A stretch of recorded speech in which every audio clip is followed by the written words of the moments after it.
सन 1704 में मात्र 40 सिखों ने चमकौर में एक महाभयानक लड़ाई लड़ी।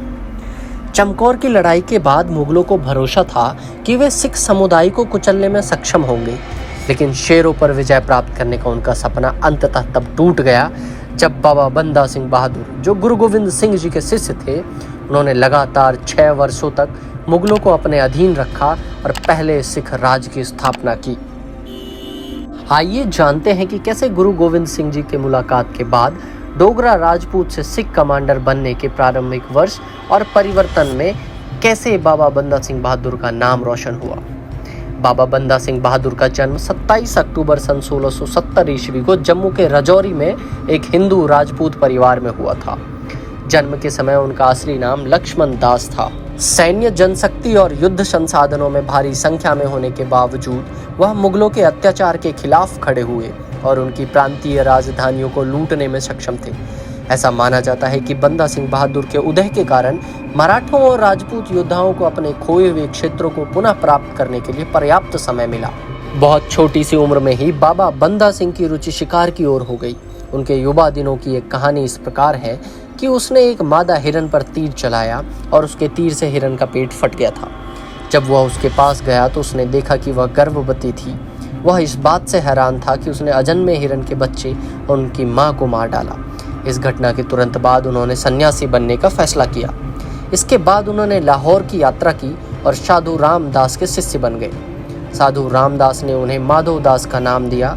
बाद में वह महाराष्ट्र के पंचवटी पहुंचने तक एक स्थान से दूसरे स्थान पर घूमते रहे। उन्होंने नांदेड़ में अपना आश्रम स्थापित किया और बहुत से लोग उनका अनुसरण करने लगे। आम लोगों के बीच उसकी लोकप्रियता के कारण वह घमंडी और अभिमानी हो गया। दूसरी ओर गुरु गोविंद सिंह जी अपने कुछ अनुयायियों के साथ सितंबर 1708 को नंदेड़ पहुंचे। गुरु गोविंद सिंह जी माधव दास के आश्रम में पहुंचे। उस समय माधव दास वहां नहीं थे। गुरु गोविंद सिंह जी ने आश्रम के लोगों की अनुमति के बिना अपने अनुयायियों को भोजन पकाने का आदेश दिया। यह समाचार सुनने के बाद माधव दास ने तंत्र मंत्र का प्रयोग करके गुरु गोविंद सिंह जी को अपमानित करने का प्रयास किया, लेकिन उनका सारा प्रयास व्यर्थ हो गया। इसके बाद माधव दास को अपनी गलती का एहसास हुआ और उन्होंने खुद को उनके सेवक के रूप में पेश किया। बाद में गुरु ने माधव दास को सिख धर्म से परिचित कराया और उन्हें बाबा बंदा सिंह बहादुर का नाम दिया। अत्याचारी वजीर खान, जिसने गुरु के 2 पुत्रों की बेरहमी से हत्या कर दी थी और निर्दोषों पर चल रहे मुगल उत्पीड़न को खत्म करने के लिए उन्हें अपना सैन्य कमांडर नियुक्त किया। उन्होंने अपने 5 सिखों को परामर्श के लिए भी नियुक्त किया, जिनके नाम हैं दया सिंह, विनोद सिंह, काहन सिंह, विजय सिंह, राम सिंह। बंदा सिंह द्वारा कुल 10 लड़ाइयाँ लड़ी गई। सोनीपत की लड़ाई, सामना, छप्पर चीरी, सधौरा, लोहगढ़, जम्मू, राहो, जलालाबाद, गुरदास नांगल और सिरहिंद की लड़ाई। इसके बाद बाबा बंदा सिंह बहादुर कुछ हजार सैनिकों के साथ मुगलों से लड़ने के लिए पंजाब की ओर चले गए। अब तक सरहिंद के नवाब वजीर खान ने गुरु गोविंद सिंह जी की हत्या के लिए 2 भाड़े के सैनिकों को भेजा। जब गुरु गोविंद सिंह आराम कर रहे थे तो दोनों जासूसों ने धोखे से उन्हें चाकू मार दिया। गुरु ने बहादुरी से जवाबी कार्रवाई की और उनमें से एक को मार डाला, जबकि दूसरे को उनके अनुयायियों ने मार डाला। लेकिन गहरे घाव के कारण गुरुजी 7 अक्टूबर 1708 को शहीद हो गए। यह समाचार सुनकर पूरी सिख सेना मुगलों से लड़ने के लिए और भी अधिक प्रेरित हो गई। सन 1708 में बाबा बंदा सिंह बहादुर ने अपनी छोटी और बहादुर सिख सेना के साथ सोनीपत के खांडा गांव की ओर मार्च किया। इस समय वह क्षेत्र मुगलों के अधीन था। बाबा बंदा सिंह के नेतृत्व में सिख फौजदार को हराने में सफल रहे और राजकोष की संपत्ति को गरीबों में बांट दी। लगभग 150 वर्षों में पहली बार पानीपत की दूसरी लड़ाई 1556 के बाद मुगल राजधानी दिल्ली को फिर से धमकी दी गई। बाद में ये बहादुर शेर 1709 में सामना की ओर चली गई। सामना मुगलों के लिए एक महत्वपूर्ण शहर था। सिखों ने सामना पर कब्जा कर लिया। प्रत्येक अत्याचारी को मार डाला गया। फिर बंदा सिंह की आत्मविश्वास से भरी सेना ने 1709 में सधौरा की ओर मार्च किया और उस पर भी कब्जा कर लिया। बंदा सिंह बहादुर सिख सेना का नेतृत्व कर रहे थे। सढौरा पर विजय प्राप्त करने के बाद बाबा बंदा सिंह बहादुर ने मई 1710 को सरहिंद में वजीर खान पर हमला करने का फैसला किया। सिखों की संख्या बहुत अधिक थी और उनके पास युद्ध हाथी भी नहीं थे, जबकि दूसरी ओर मुगल के पास बंदूकधारी तोपखाने का समर्थन, युद्ध हाथी और बंदूकें भी थी। इन बाधाओं के बावजूद बाबा बंदा सिंह बहादुर का सैन्य नेतृत्व अत्याचारी वजीर खान और उसकी सेना को हराने में सक्षम था। सरहिंद के गवर्नर वजीन को दीवान सुचानंद के साथ मार दिया गया, जो गुरु गोविंद सिंह जी के 2 सबसे छोटे बेटे की शहादत के जिम्मेदार था। मुगलों पर सिखों की इस जीत का सम्मान करने के लिए छप्परचिरी में एक 100 मीटर ऊंची मीनार बनाई गई, जिसे फतेह बुर्ज विजय टावर के नाम से जाना जाता है। फतेह बुर्ज भारत का सबसे ऊंचा विजय टावर है। इस प्रकार सन 1710 में बंदा बहादुर के नेतृत्व में सिखों ने सरहिंद पर कब्जा कर लिया और पंजाब पर सिख शासन की स्थापना की, जिसकी राजधानी लोहगढ़ थी। अब उसका सतलज से लेकर यमुना दोआब तक के क्षेत्र पर नियंत्रण था।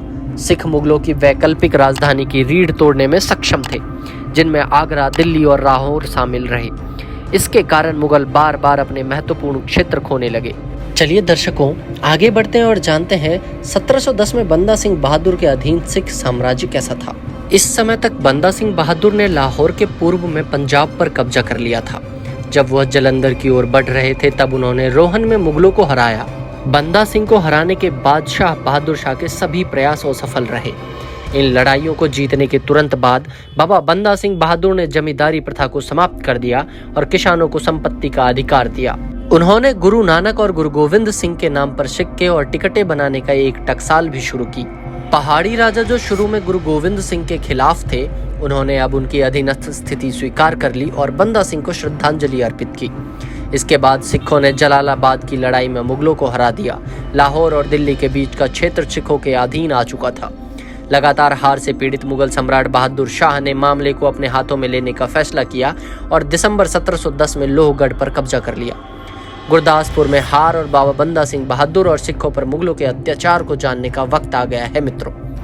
बंदा सिंह जम्मू की ओर पीछे हट गए और मुगलों पर फिर से हमला करने के लिए तैयार हो गए, लेकिन 1712 को बहादुर शाह की मृत्यु हो गई और जहांदार शाह अगला मुगल सम्राट बना।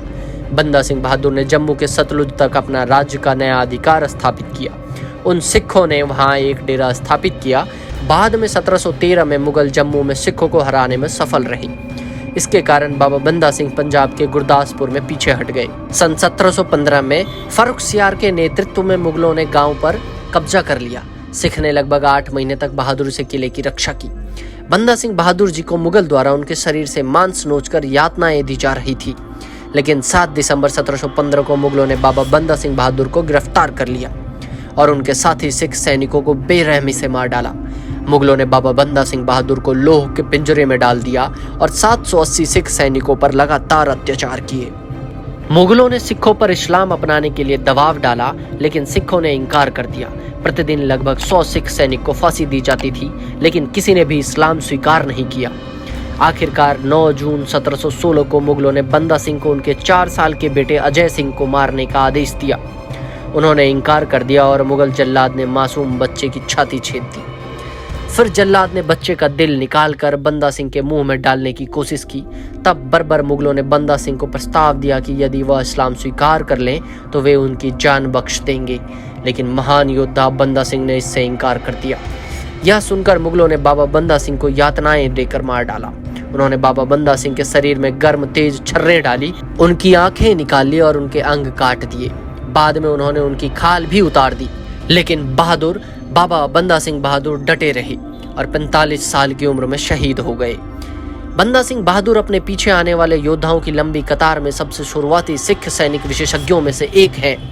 उनकी मृत्यु के बाद बाबा दीप सिंह, नवाब कपूर सिंह, छज्जा सिंह, जस्सा सिंह अहूवालिया, वधू सिंह जैसे अन्य लोगों ने सिख धर्म की कमान संभाली। वर्षों बाद खालसा राज, जिसकी नींव बाबा बंदा सिंह बहादुर ने 1710 में रखी थी, महाराजा रंजीत सिंह द्वारा पूरी तरह से हासिल किया गया था, जिन्होंने पूरे पंजाब और यहाँ तक कि पंजाब के बाहर के क्षेत्रों को सिख साम्राज्य के तहत सम्मिलित किया था। दोस्तों, कैसी लगी आपको ये गाथा हमें कमेंट करके जरूर बताएं। मिलते हैं अगली गाथा में, तब तक के लिए हमारे चैनल के सब्सक्राइब बटन को दबाकर हमसे जरूर जुड़ जाएं।